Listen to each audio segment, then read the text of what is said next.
नवरात्रि की आप सबको हार्दिक शुभकामनाएं। माता रानी का आशीर्वाद आप और आपके परिवार पर हमेशा बना रहे। किस दिन किस माँ को किस चीज़ का भोग लगाना चाहिए ये तो मैंने आपको पिछली वीडियो में बताया था। आज मैं आपको कुछ चीज़ें बता रही हूँ जो माता रानी को आपको भूलकर भी नहीं चढ़ानी चाहिए। ये पूर्णतः वर्जित है। अगर आप ये माता रानी को अर्पित करते हैं तो माता रानी प्रसन्न होने की जगह आपसे नाराज हो जाएंगी।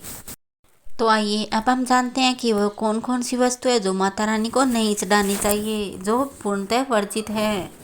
नवरात्रि के दौरान माँ दुर्गा को मदार, आक, हर श्रृंगार, केतकी, धतूरा, तगर, दुर्वा, कनेर, बेल और सूखा हुआ फूल कभी भी नहीं चढ़ाना चाहिए। इसे बहुत ही अशुभ माना गया है। माता रानी को नवरात्रा के दौरान हम नारियल अर्पित करते हैं, लेकिन याद रहे दोस्तों, टूटा हुआ नारियल हमें कभी भी नहीं चढ़ाना चाहिए। नारियल चढ़ाने से पहले आप अच्छे से देख लीजिए कि वो कहीं पर खंडित ना हो।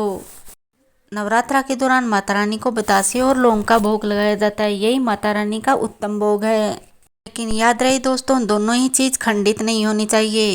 बतासे बिल्कुल भी खंडित ना हो और जो आप लौंग चढ़ा रहे हैं उस पर टोपी वाला लौंग ही होना चाहिए। ये नहीं है कि आगे की टोपी ना हो या पीछे की डंडी ना हो, साबुत लौंग ही माँ को अर्पित करें। नवरात्रि की पूजन सामग्री में अक्षत का प्रमुख स्थान है, लेकिन पूजा के दौरान टूटे हुए चावल का बिल्कुल भी प्रयोग ना करें। चावल बिल्कुल साबुत होने चाहिए। नवरात्रि के दौरान माता रानी के साथ साथ भगवान गणेश की भी पूजा करते हैं, लेकिन याद रहे दोस्तों, भगवान गणेश की प्रिय वस्तु है दुर्वा, लेकिन ये माता रानी को अर्पित भूलकर भी ना करें। नवरात्रा में या ऐसे ही माता रानी को दुर्वा और तुलसी कभी भी अर्पित नहीं करने चाहिए। इसे अशुभ माना जाता है। इसके अलावा अगर आप एक टाइम भोजन करके माता रानी का व्रत रख रहे हैं तो जो भी आप सब्जी या पकवान बना रहे हैं उसमें लहसुन या प्याज का बिल्कुल भी प्रयोग ना करें।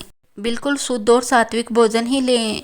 इसके अलावा माता रानी के सामने जो दीपक प्रज्वलित करें वो भी बिल्कुल भी खंडित नहीं होना चाहिए। माता रानी को जब भी दीपक करें तो आप घी का ही दीपक करें। अगर आप अखंड जोत रख रहे हैं तो भी घी का ही दीपक जलाएं। तेल का प्रयोग बिल्कुल ना करें, क्योंकि माता रानी के सामने घी का ही दीपक जलाया जाता है। माता रानी के व्रत के दौरान हमें ब्रह्मचर्य का पालन करना चाहिए।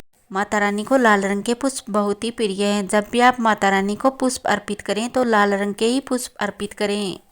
माँ का जो अत्यंत प्रिय फूल है वो है गुड़हल का फूल। नवरात्रा के दौरान आप गुड़हल का फूल अवश्य अर्पित करें। इसके अलावा आप लाल गुलाब का फूल, कमल का फूल, पारिजात पुष्प, नीलकंठ और गेंदे का फूल भी अर्पित कर सकते हैं। ये पांचों फूल ही माँ को अत्यंत प्रिय है। अनार माता रानी का प्रिय फल है। अनार के अलावा आप केला और सेब भी चढ़ा सकते हैं। इसके अलावा आप मेवा, मिश्री और घी से बनी हुई मिठाई, मेवा और मिश्री माता रानी को अर्पित करें। नवरात्रा के अंतिम दिन या दुर्गाष्टमी को आप कन्याओं को भोजन अवश्य कराएं। कन्याओं में माता रानी का वास होता है। उस दिन कन्याओं को भोजन कराने के उपरांत आप उन्हें दान दक्षिणा अवश्य दें।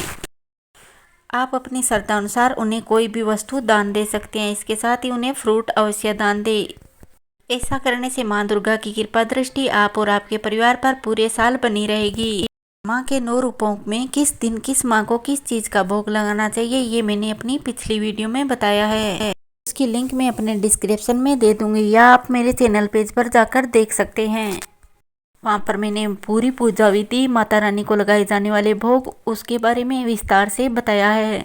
अगर आपको मेरे द्वारा दी गई जानकारी पसंद आई है तो आप वीडियो को लाइक कीजिए और फैमिली फ्रेंड्स में इसे शेयर कीजिए। माता रानी की कृपा दृष्टि आप पर हमेशा बनी रहेगी। और अगर आप मेरे चैनल पेज पर पहली बार विजिट करे हैं तो आप इसे सब्सक्राइब कर लीजिए, ताकि मेरी नई आने वाली वीडियो की नोटिफिकेशन आपको हमेशा मिलती रहे। कोई भी महत्वपूर्ण जानकारी आपसे छूटे नहीं। एक नई और महत्वपूर्ण जानकारी के साथ मैं आपसे फिर मिलूंगी। तब तक जय श्री कृष्णा, राधे राधे, जय माता दी।